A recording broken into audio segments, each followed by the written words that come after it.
ယေရှုကအချိန်ပြည့်သိတာပါသူ့ရဲ့သာသနာပြုတဲ့နေရာတိုင်းမှာတေသူများကိုရှင်စေခဲ့တယ်လို့သူများတွေသူ့ကိုယုံကြည်စိတ်ကိုသိလို့အနာပြောက်ကင်းစေခဲ့တာအများကြီးရှိခဲ့ပါတယ်တဲ့ဒီမှန်လေးက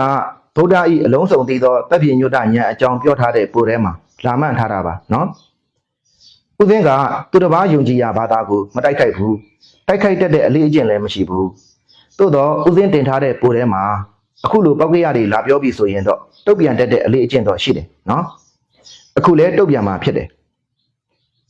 2008ခုနှစ်မတ်လ2ရက်နေ့တုန်းကနာဂိတ်မုန်တိုင်းကြီးတိုက်တဲ့အခါမှာလူပေါင်းမြောင်များစွာတည်ကြည်ပျက်စီးခဲ့ရတယ်အဲ့ဒီထဲမှာဗုဒ္ဓဘာသာဝင်တွေလည်းပါတယ်လို့ဖန်ဆင်းရှင်ကိုးကွယ်တဲ့လူတွေလည်းပါတယ်တက္ကတော်ပြောသလိုတက္ကတော်တို့ရဲ့ဖခင်ကအချိန်ပြည့်သိနေတယ်ဆိုရင်အဲ့ဒီနာဂိတ်မုန်တိုင်းကြီးတိုက်မှာကိုဘာလို့ကြိုမသိတာလဲဘာလို့ကြိုပြီးလာမပြောတာလဲ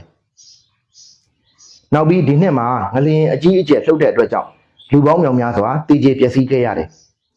အဲ့ဒီထဲမှာဖန်ဆင်းရှင်ကိုးကွယ်တဲ့လူတွေလည်းပါတယ်တက္ကတော်တို့ဖခင်ကတက္ကတော်ပြောသလိုအချိန်ပြည့်သိနေတယ်ဆိုရင်အဲ့ဒီငလျင်လှုပ်မှာကိုဘာလို့ကြိုမသိတာလဲဘာလို့ကြိုပြီးလာမပြောတာလဲအဲ့ဓာတွေကိုကြည်သောအဖြစ်တက္ကတော်တို့ကိုးကွယ်တဲ့ဖခင်မရှိဘူးဆိုတာထင်ရှားပါတယ်နော်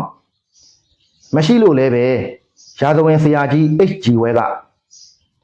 အနန္တတကုရှင်ထာဝရဘုရားသည်တကယ်အထင်ရှားရှိ၍ဤလောကအတွင်း၌တိုက်ခိုက်နေကြသောစစ်ပွဲများတည်ကြည်ပျက်စီးခြင်းများ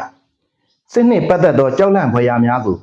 တားဆီးနိုင်သောတတ္တိရှိပါလျက်တမင်စိန်ခံပြီးကြည်နေခဲ့သည်ဆိုလျင်ထိုထာဝရဘုရား၏အဖုံးအကာမရှိသောမျက်နာကိုတရွေးနှင့်ထွေးမိမှာအမှန်ဖြစ်သည်လို့ပြောတာပေါ့အဲ့ဒီရာဇဝင်ဆရာကြီး H.G. ဝဲဆိုတာကလေခရိယန်ဘာသာဝင်ကြီးဖြစ်တယ်နော်ဦးစင်းပြောချင်တာကတော့တက္ကတော်တို့ဖះဟာအချိန်ပြည့်သိတာမသိတာအသာထားပါဦးနော်တတလောမှာကိုကွယ်နေတဲ့ဖန်ဆင်းရှင်ထာဝရဖះတကယ်ရှိမရှိဆိုတာကိုသိအောင်အရင်လုပ်ပါလို့ပြောချင်ပါတယ်ဒါပါပဲနော်